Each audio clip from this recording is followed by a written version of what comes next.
بسم الله الرحمن الرحيم ياسين والقرآن الحكيم إنك لمن المرسلين على صراط مستقيم تنزيل العزيز الرحيم لتنذر قوما ما أنذر آباؤهم فهم غافلون لقد حق القول على أكثرهم فهم لا يؤمنون إنا جعلنا في أعناقهم أغلالا فهي إلى الأذقان فهم مقمحون وجعلنا من بين أيديهم سدا ومن خلفهم سدا فأغشيناهم فهم لا يبصرون وسواء عليهم أنذرتهم أم لم تنذرهم لا يؤمنون إنما تنذر من اتبع الذكر وخشي الرحمن بالغيب فبشره بمغفرة وأجر كريم إنا نحن نحيي الموتى ونكتب ما قدموا وآثارهم وكل شيء أحصيناه في إمام مبين واضرب لهم مثلا أصحاب القرية إذ جاءها المرسلون إذ أرسلنا إليهم اثنين فكذبوهما فعززنا بثالث فقالوا إنا إليكم مرسلون قالوا ما أنتم إلا بشر مثلنا وما أنزل الرحمن من شيء إن أنتم إلا تكذبون قالوا ربنا يعلم إنا إليكم لمرسلون وما علينا إلا البلاغ المبين قالوا إنا تطيرنا بكم لئن لم تنتهوا لنرجمنكم وليمسنكم منا عذاب أليم قالوا طائركم معكم أئن ذكرتم بل أنتم قوم مسرفون وجاء من أقصى المدينة رجل يسعى قال يا قوم اتبعوا المرسلين اتبعوا من لا يسألكم أجرا وهم مهتدون وما لي لا أعبد الذي فطرني وإليه ترجعون أأتخذ من دونه آلهة إن يردني الرحمن بضر لا تغن عني شفاءتهم شيئا ولا ينقذون إني إذا لفي ضلال مبين آمنت بربكم فاسمعون قيل ادخل الجنة قال يا ليت قومي يعلمون بما غفر لي ربي وجعلني من المكرمين وما أنزلنا على قومه من بعده من جود من السماء وما كنا منزلين إن كانت إلا صيحة واحدة فإذا هم خامدون يا حسرة على العباد ما يأتيهم من رسول إلا كانوا به يستهزئون ألم يروا كم أهلكنا قبلهم من القرون أنهم إليهم لا يرجعون وإن كل لما جميع لدينا محضرون وآية لهم الأرض الميتة أحييناها وأخرجنا منها حبا فمنه يأكلون وجعلنا فيها جنات من نخيل وأعناب وفجرنا فيها من العيون ليأكلوا من ثمره وما عملته أيديهم أفلا يشكرون سبحان الذي خلق الأزواج كلها مما تنبت الأرض ومن أنفسهم ومما لا يعلمون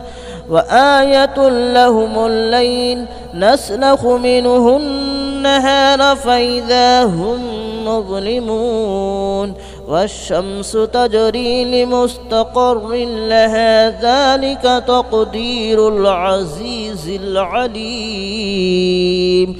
والقمر قدرناه منازل حتى عاد كالعرجون القديم لا الشمس ينبغي لها أن تدرك القمر ولا الليل سابق النهار وكل في فلك يسبحون وآية لهم ألا حملنا ذريتهم في الفلك المشحون وخلقنا لهم من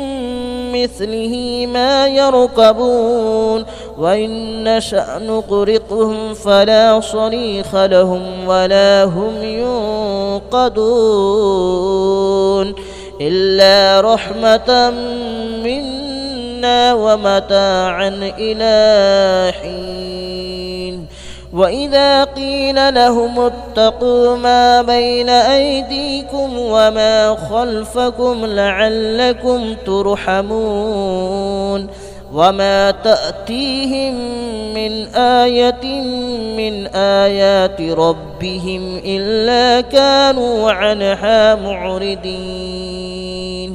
وإذا قيل لهم أنفقوا مما رزقكم الله قال الذين كفروا للذين آمنوا أنطعم من لو يشاء الله أطعمه إن أنتم إلا في ضلال مبين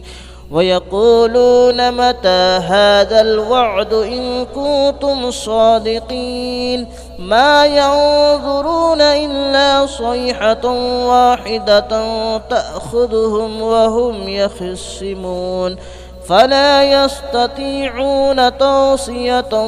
ولا إلى أهلهم يرجعون ونفخ في الصور فإذا هم من الأجداث إلى ربهم ينسلون قالوا يا ويلنا من بعثنا من مرقدنا هذا ما وعد الرحمن وصدق المرسلون إن كانت إلا صيحة واحدة فإذا هم جميع لدينا محضرون فاليوم لا تظلم نفس شيئا ولا تجزون إلا ما كنتم تعملون إن أصحاب الجنة اليوم في شغل فاكهون هم وأزواجهم في ظلال على الأرائك متكئون لهم فيها فاكهة ولهم ما يدعون سلام قولا من رب رحيم وامتازوا اليوم أيها المجرمون ألم أعهد إليكم يا بني آدم ألا تعبدوا الشيطان ألم أعهد إليكم يا بني آدم ألا تعبدوا الشيطان إنه لكم عدو مبين وأن اعبدوني هذا صراط مستقيم ولقد أضل منكم جبلا كثيرا أفلم تكونوا تعقلون هذه جهنم التي كنتم توعدون اصلوها اليوم بما كنتم تكفرون اليوم نختم على أفواههم وتكلمنا أيديهم وتشهد أرجلهم بما كانوا يكسبون ولو نشاء لطمسنا على أعينهم فاستبقوا الصراط فأنى يبصرون ولو نشاء لمسخناهم على مكانتهم فما استطاعوا مضيا ولا يرجعون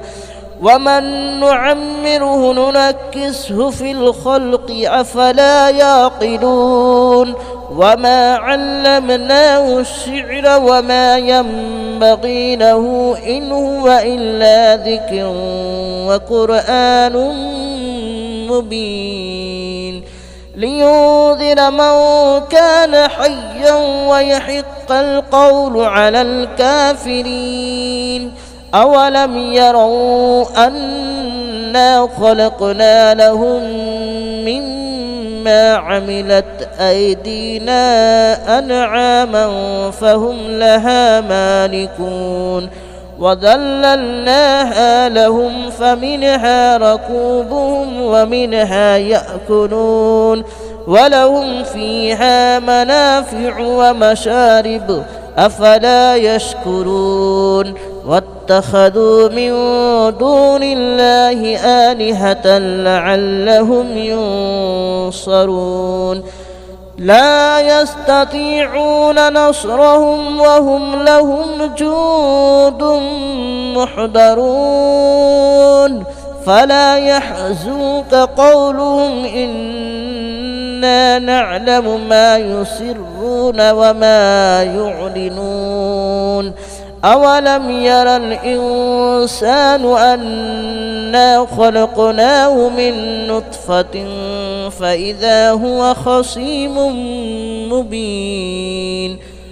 وضرب لنا مثلا ونسي خلقه قال من يحيي العظام وهي رميم قل يحييها الذي أنشأها أول مرة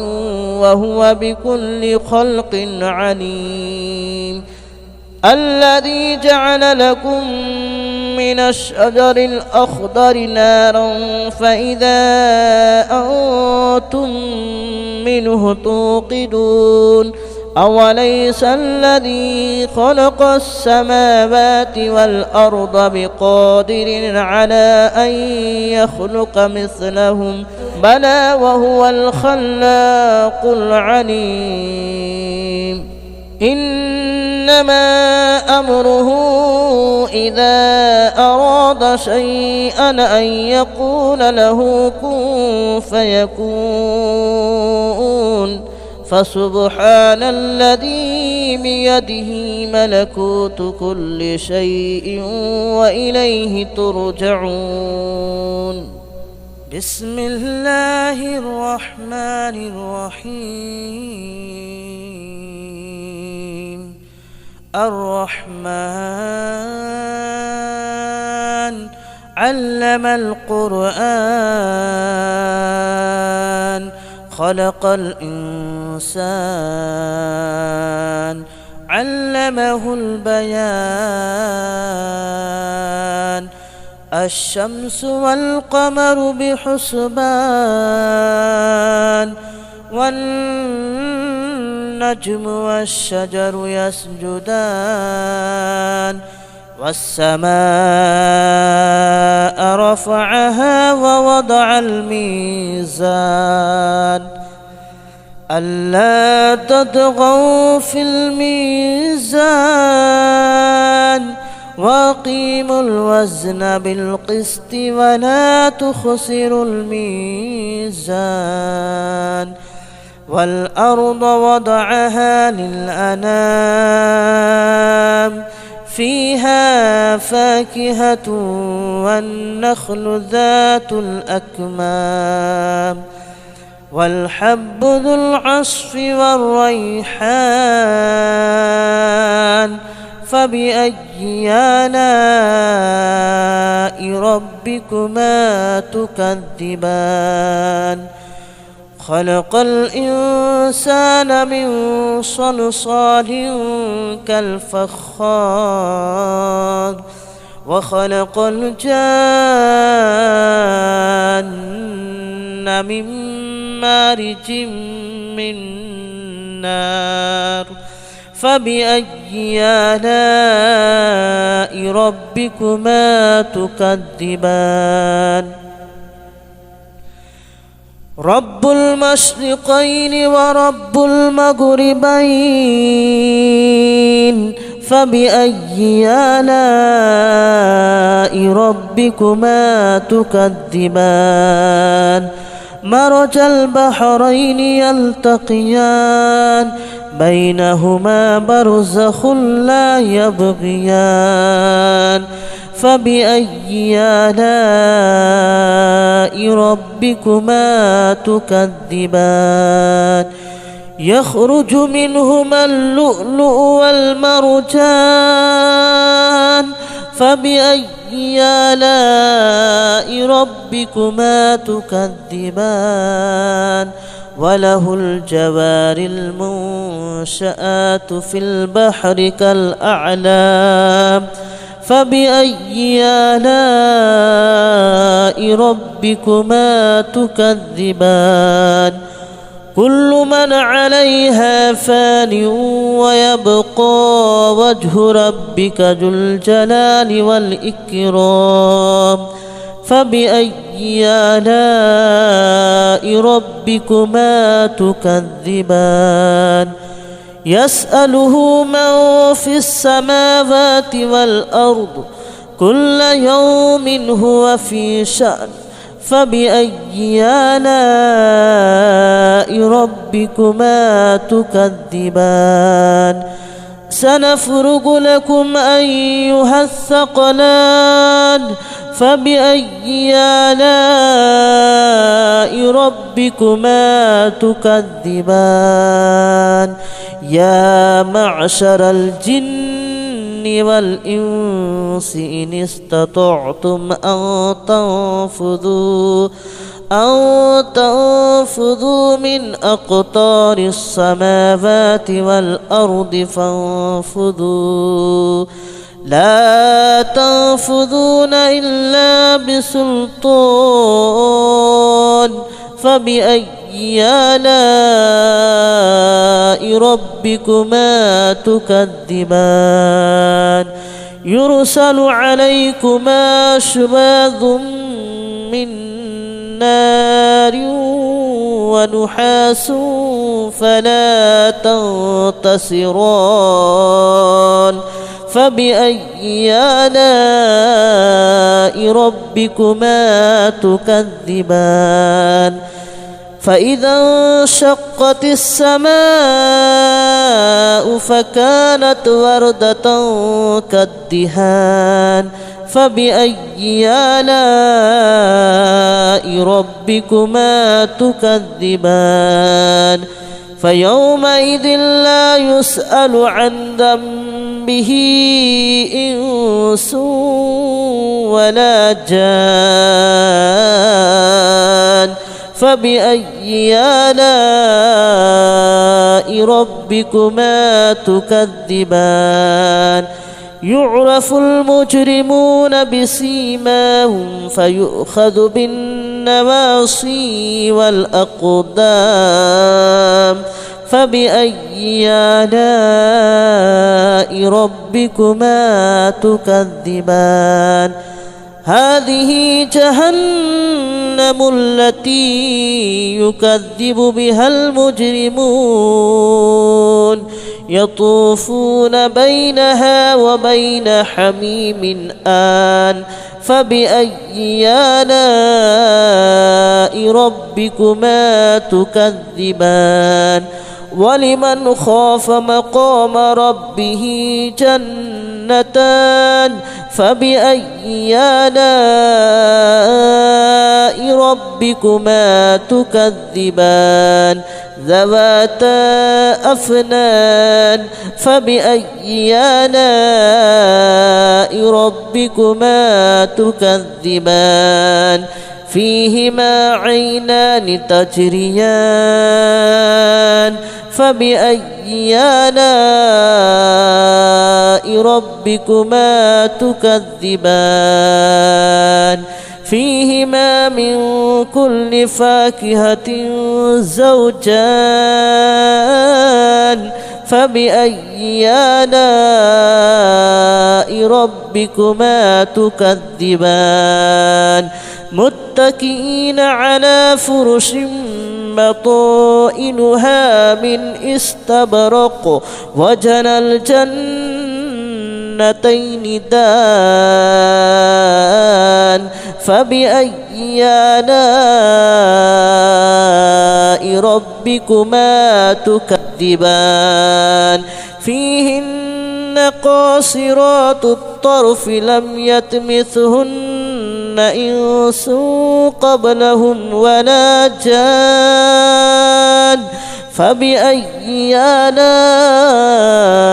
ربكما تكذبان كأنهن الياقوت والمرجان فبأي آلاء ربكما تكذبان هل جزاء الإحسان إلا الإحسان فبأي آلاء ربكما تكذبان ومن دونهما جنتان فبأي آلاء ربكما تكذبان مدهامتان فبأي آلاء ربكما تكذبان فيهما عينان نضاختان فبأي آلاء ربكما تكذبان فيهما فاكهة ونخل ورمان فبأي آلاء ربكما تكذبان فيهن خيرات حسان فبأي آلاء ربكما تكذبان حور مقصورات في الخيام فبأي آلاء ربكما تكذبان لم يطمثهن إنس قبلهم ولا جان فبأي آلاء ربكما تكذبان متكئين على رفرف خضر وأبقري حسان فبأي آلاء ربكما تكذبان تبارك اسم ربك ذي الجلال والإكرام بسم الله الرحمن الرحيم إذا وقعت الواقعة ليس لوقعتها كاذبة خافضة رافعة إذا رجت الأرض رجا وبست الجبال بسا فكانت هباء منبثا وكنتم أزواجا ثلاثة فأصحاب الميمنة ما أصحاب الميمنة وأصحاب المشأمة ما أصحاب المشأمة والسابقون السابقون أولئك المقربون في جنات النعيم ثلة من الأولين وقليل من الآخرين على سرر موضونة متكئين عليها متقابلين يطوف عليهم ولدان مخلدون بأكواب وأباريق وكأس من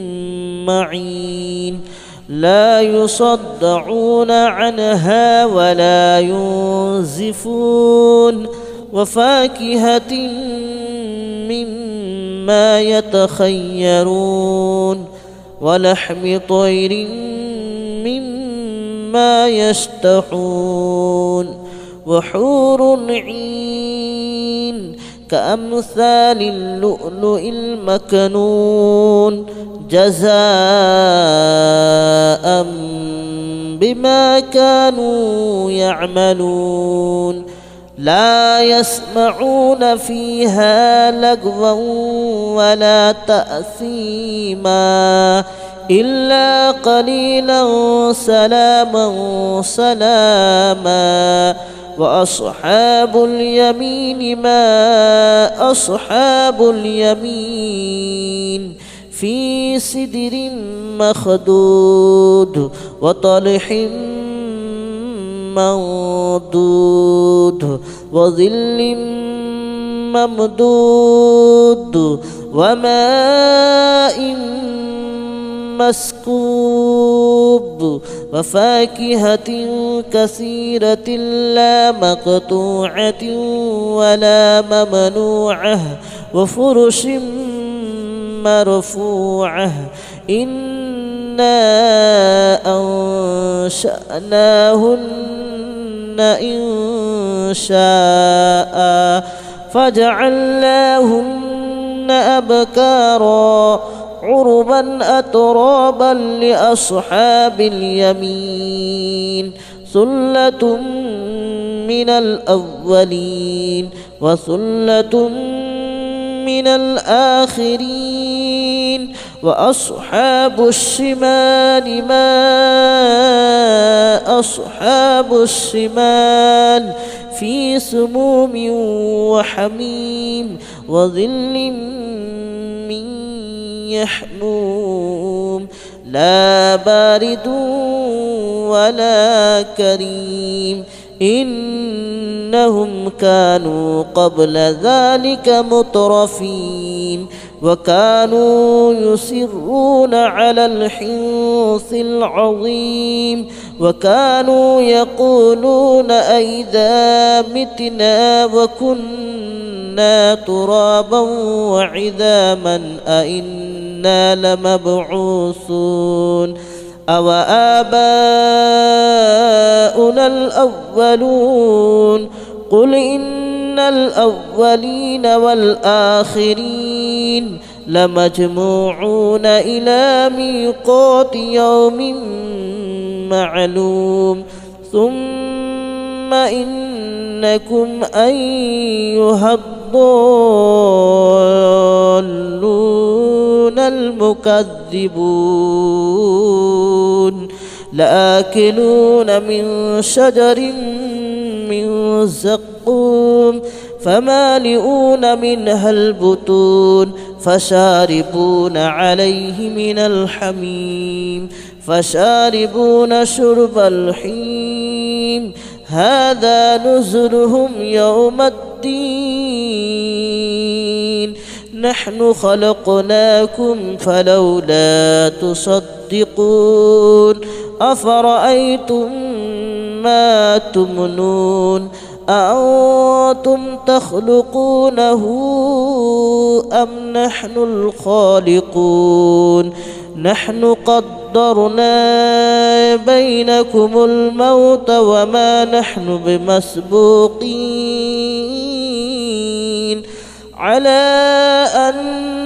نبدل أمثالكم وننشئكم فيما لا تعلمون ولقد علمتم النشأة الأولى فلولا تذكرون أفرأيتم ما تحرثون أأنتم تزرعونه أم نحن الزارعون لو نشاء لجعلناه هطاما فظلتم تفكهون إنا لمغرمون بل نحن محرومون أفرأيتم الماء الذي تشربون أأنتم أنزلتموه من المزن أم نحن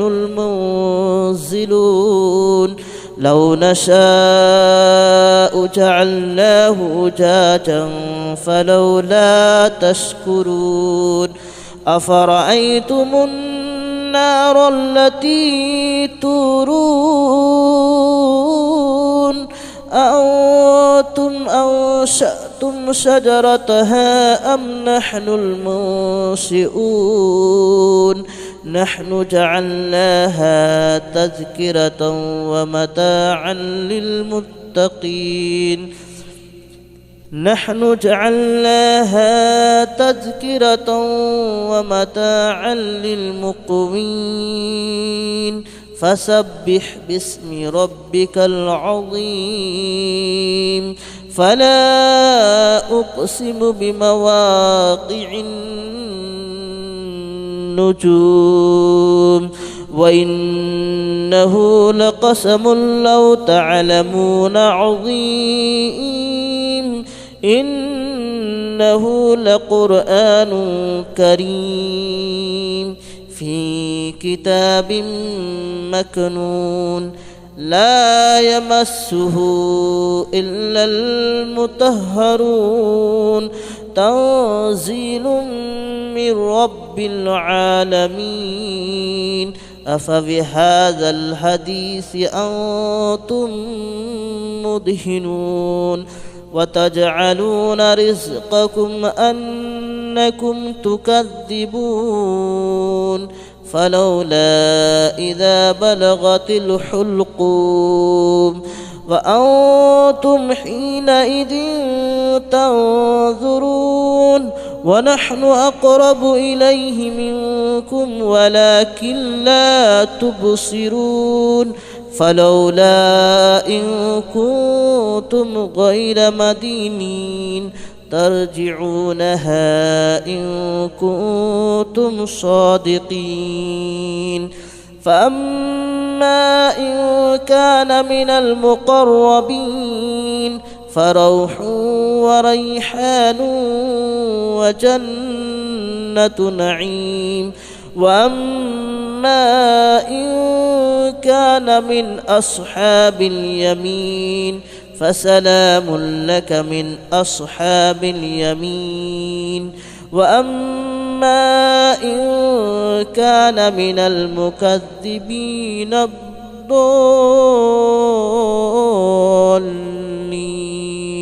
فنزل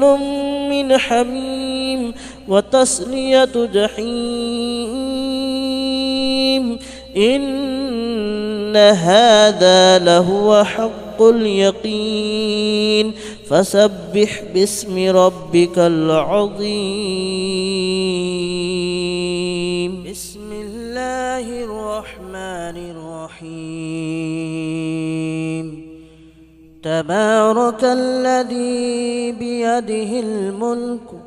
وهو على كل شيء قدير الذي خلق الموت والحياة ليبلوكم أيكم أحسن عملا وهو العزيز الغفور الذي خلق 7 سماوات طباقا ما ترى في خلق الرحمن من تفاؤت فارجع البصر هل ترى من فطور ثم ارجع البصر كرتين ينقلب إليك البصر خاسئا وهو حسير ولقد زينا السماء الدنيا بمصابيح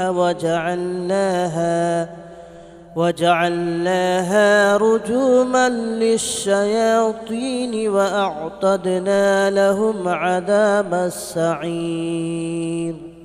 وللذين كفروا بربهم عذاب جهنم وبئس المصير إذا ألقوا فيها سمعوا لها شهيقا وهي تفور تكاد تميز من الغيظ كلما ألقي فيها فوج سألهم خزنتها ألم يأتكم نذير قالوا بلى قد جاءنا نذير فكذبنا وقلنا ما نزل الله من شيء إن أنتم إلا في ضلال كبير وقالوا لو كنا نسمع أو نعقل ما كنا في أصحاب السعير فاعترفوا بذنبهم فسحقا لأصحاب السعير إن الذين يخشون ربهم بالغيب لهم مغفرة وأجر كبير وأسروا قولكم أو اجهروا به إنه عليم بذات الصدور ألا يعلم من خلق وهو اللطيف الخبير هو الذي جعل لكم الأرض ذلولا فامشوا في مناكبها وكلوا من رزقه وإليه النشور أأمنتم من في السماء أن يخسف بكم الأرض فإذا هي تمور أم أمنتم من في السماء أن يرسل عليكم حاسبا فستعلمون كيف نذير ولقد كذب الذين من قبلهم فكيف كان نكير أولم يروا إلى الطير فوقهم صافات ويقبضن ما يمسكهن إلا الرحمن إنه بكل شيء بصير أمن هذا الذي هو جند لكم ينصركم من دون الرحمن